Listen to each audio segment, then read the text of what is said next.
What's up, guys? Action46 Man is back here once again. I have to make this very tough announcement today because right now it's been hanging over my head for like almost 3 or 4 weeks. Oh no, 3 or 4 months actually. And this announcement has to do with my league racing career. Well, my league racing uh,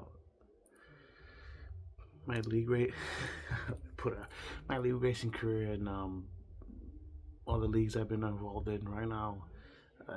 This thing's been hanging over me for like 4 months ever since I started Heat 5, and this is right now. This is deep. Um, right now I have to call this out right now because it's been hitting me right in the chest. After my valvoline league race is up, my league season is up, I'm calling it a year of my league racing career. And this is the decision I have to make because right now I start working here in the building in the first week of May. The first week of May. And it's been plaguing me ever since this month because the building manager I'm under is really not doing his thing, and I had to go find somewhere else to work because right now it's putting me into a very difficult spot. But don't get me wrong, I am planning on to continue on doing videos on YouTube, but my league race career is starting to get crumbled up and thrown in the pasture. So after Valvoline, I don't know what season we're in, but I could be maybe season 10, something along the lines. That's gonna be it for my league racing career. Not just in Valvoline, but everywhere else. Because right now I'm in a tough position that I have to call my time to, get myself back into the rhythm of trying to find a good, decent job for myself and at least put money in my pocket to not just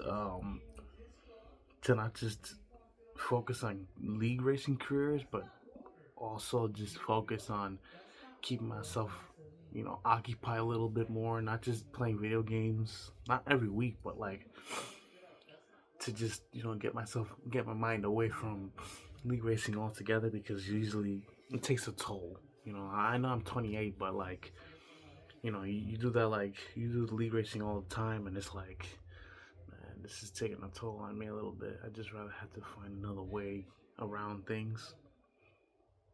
But I have to give a great shout out to my brothers, all my league brothers that I've been racing with.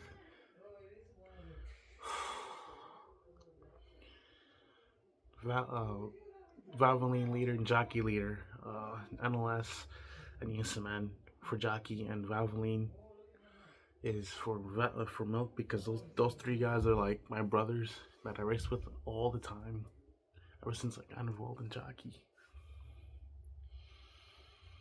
And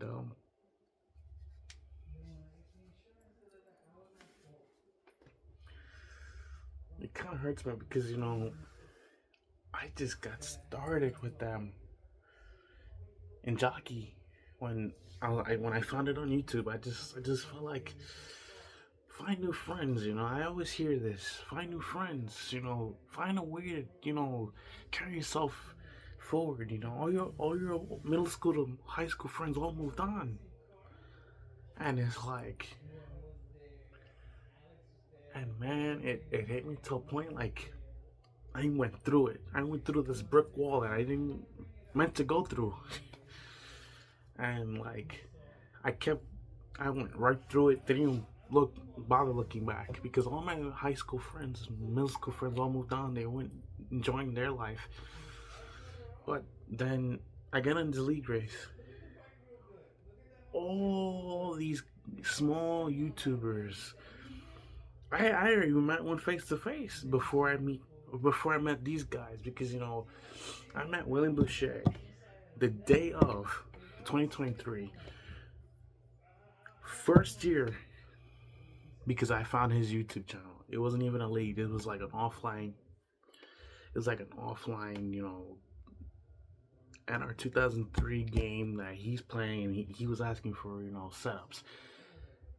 Like, he was asking for somebody who knows the setup of how to set up a race car for not just the long run, but for certain tracks that like work. Because that's why when I was playing Heat 5, he was asking for setups, and I had to shout him out, because the William Bushey is a good friend of mine. A small YouTuber. I know he's not doing a lot of YouTube videos right now, but he's working right now. He's busy.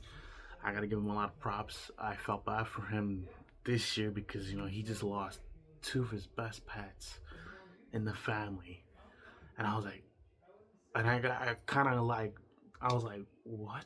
He texted me first thing, like the day, like 2 or 3 days before my birthday, and I'm like, what? He texted me like, I lost two of my best dogs in my family. I was like, it just made my jaw drop to the floor. All these years, I met this guy for 2 years straight. On my third year just talking to him, his world came just crumbled down, and I was like, I don't want to see this guy go down like this. I really don't. I do feel for people that when you lose a pet, not just one but two pets at the same day. And I'm like, holy God. He couldn't stop talking about them because they're great dogs to him. Shay and Chomp. He told me they both passed away the same day, and I'm like, that text came up, and I was like, this is crazy. This is absolutely crazy. Me and him couldn't stop texting each other like we were brothers. The same year, in 2013, when I met William Bushey, I get on Heat 5, and I'm looking for a league race to be involved in. I'm going through YouTube, and I'm like, who are these guys? And I'm noticing Analyze, Milk, and a couple of other guys that do their own YouTube channel. I put my name on that docket. First race out of left field, Martinsville. People say, Analyze is very good at Martinsville. He proved it. He's very good at Martinsville. He's very good all around. And then I see Milk and him go at it. Man, that was absolutely beautiful. But I think Milk brought up a good thing. And when we talked on valvoline, when we start, I think April 15th is when we start back up with valvoline.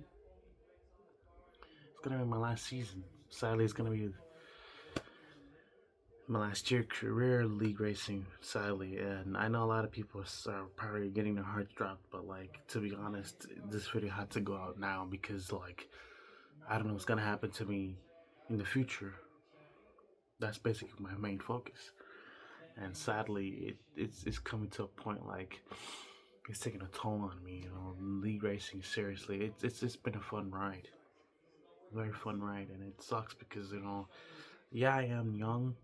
28 years old is still young, but like, you got a life ahead of you that might need to start moving into the real world, as people would say, and I can't complain.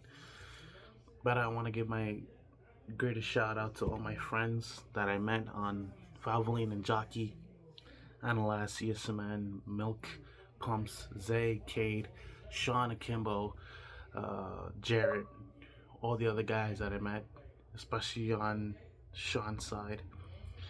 I also want to give a shout out to the guys up at Kellogg's, the same guys, Kade and Zay, Chicken, Wizard, Blue Angel, Weeb. Weeb is a funny guy. He's very funny. It's been a great ride, but it comes with a price. And this time looks like I'm gonna have to stop league racing for here on out.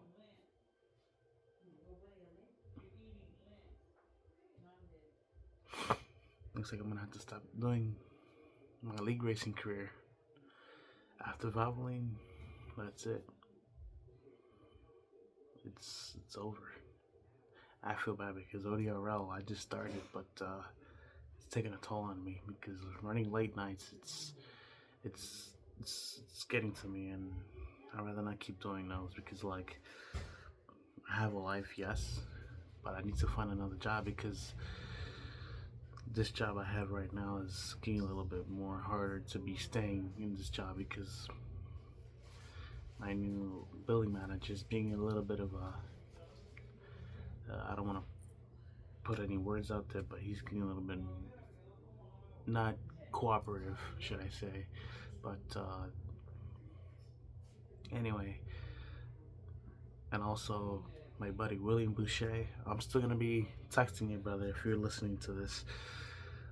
It's gonna be an interesting one. I'm still thinking of a race that me and you could see each other again. I'm thinking maybe Dover, Watkins Glen, maybe Pocono again, maybe, I don't know. But it's gonna be interesting. That Washington race, thinking about going to that one if the time is right, because I think I would like to go to those IndyCar races for like just to feel as a fan. How does that feel as a NASCAR fan to watch one of those races? As a NASCAR fan myself, watching those IndyCar guys flying around the streets of Washington D.C. I'm thinking about it. I'm gonna have to talk to the boss first. But yeah, it's been a great ride with league racing, Valvoline, Jockey, Kellogg's, ODRL, and of course the WeatherTech boys, Sean and Akimbo, who put that whole league together. The guys I met NASCAR Fast, Red Cross, Michael, Esmn, and all. To be honest, that league is gonna be absolutely awesome. I hope they keep going forward. I would like to see them spread out a little bit more. Jockey, I hope it doesn't just die down all of a sudden. Not finding it better, you know. To be honest, I hope that league doesn't just automatically just shut down because, you know, the lack of drivers don't show up to that. It's gonna suck because, you know, a lot of things have been starting to improve, and to be honest with you, it's gonna be an interesting ride. And I hope that Valvoline keeps growing. I hope the rules start being a little bit more clearer than it is what it was. And I mean, it's been a great ride. Besides all my ramblings, I got a diecast to show you guys, and this is bought from a friend of mine that my brother's been with him since day one in high school. And I mean, it's been a good ride. And this diecast actually commemorates the day last year, 2024, and we were together when we saw this race.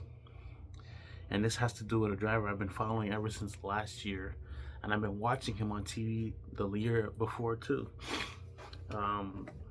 This is, I like to say, this is a diecast that I seen last year win this certain race. And to be honest with you, this is a race that should have been looked at a little bit more perfectly, because this race made history in the making for not just one particular driver, but two, because their careers hit the floor quick, like lickety split fast, right across your screen. This made this kid's career look even more awesomer last year, because like he hopped into this car, made haste, started winning races, and I understand he lost the championship last year, but this race set the tone for his career even bigger, because this was a race that he was not ready for, but he thought of it and said, okay, you know what, keep my mindset down, focus on the big picture. But not just that, he didn't have a crew chief that day. He had his own owner become a crew chief, and he still won the race with him as a crew chief. And this is the car that won that race.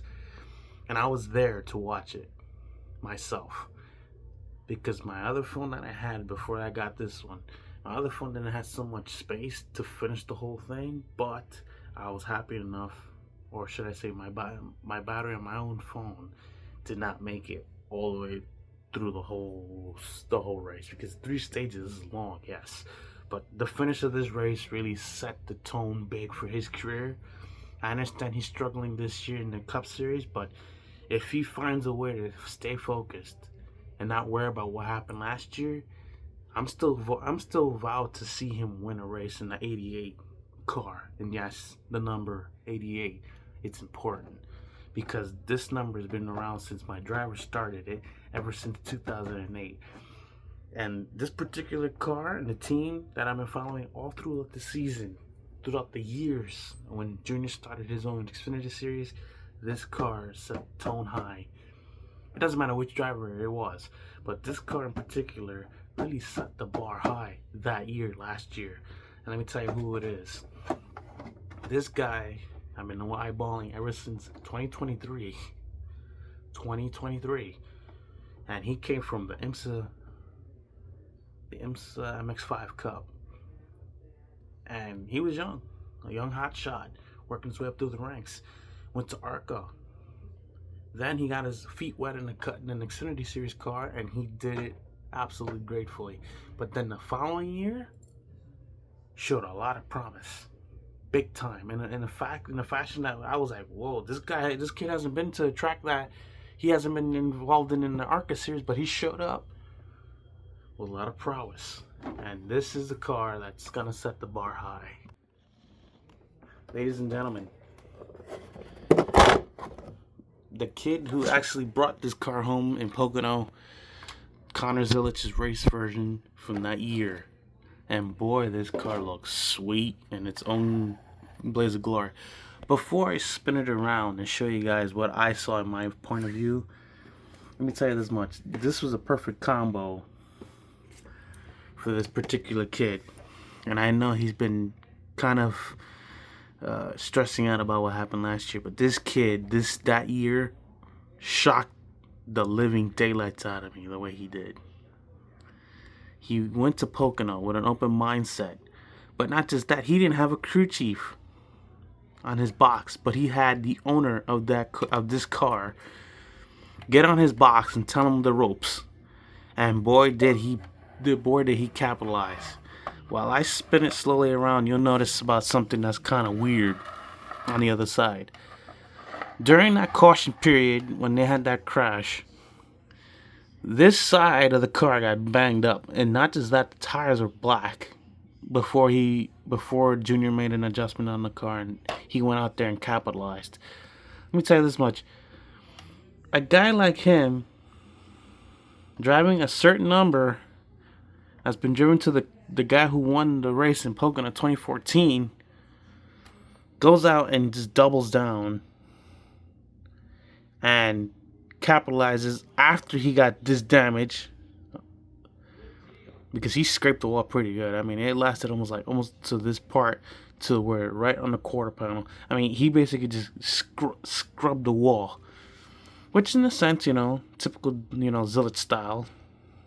The car looked kind of hard on the one side. But let me tell you this much. This kid seriously capitalized in the final half of the race, and he did not disappoint. I was there. I saw the race. I know the video was not long enough, but this kid showed up and just literally put the W on this car, and that's why he got these two win stickers on it. This was his 3rd win. This kid was on a move. He was basically about to bust off 10 wins out of that one That one race. This was his third win. This car right here is his third win. Because this kid was showing some prowess. I mean, from a kid that started from IMSA, the IMSA Mazda Miata Cup Series. God knows how long when. I think I'll say 2021, maybe 2022. Got behind the wheel of those cars, and then got behind the wheel of an LMP2 car. Who would have thought that? Then he goes to last year with an open mind, going to these tracks that are like, what is this? Is this kid the prowess of junior motorsports? Yes. Then he goes out to Indianapolis to a track that he has not been either. Won that race for the 100th time for junior motorsports. Unfreaking believable. And look who did it? Connor Zilisch. And let me tell this much. Zilisch has been known to be the pinnacle of young drivers' careers. Him and Jesse Love. Knowing the fact that, yeah, he lost the race to Jesse Love last year, but then, don't get me wrong, this kid will do something spectacular, especially for a teammate like Shane Van Gisbergen, who's his teammate this year in the Cup Series. He's driving the number 88 Zilisch, and Van Gisbergen's running a 97 for Trackhouse Motorsports. This car is so beautiful.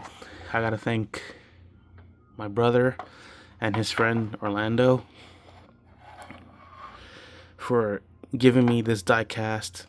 I also probably gotta thank my cousin who's over there, who probably shipped this car over here to me, with his special thing. I would say his special care, keeping die casts, not just to himself, but sending it to me or sending pictures to me through my phone. This car looks nice. I thank my brother and his best friend, a brother of a brother, Orlando. I thank them very much, and I hope to see you guys in the next video. I know this was a very important announcement, but this was a sad one, but it doesn't matter. I enjoyed league racing with y'all. Thank you very much, and hopefully in the near future you guys' league races are going to stay strong and true. Thank you very much, guys, and I'll see you guys in the next one. Peace to you guys, and thank you very much, everybody. 200 subscribers. Let's keep on rolling, and let's drop the hammer. Thank you.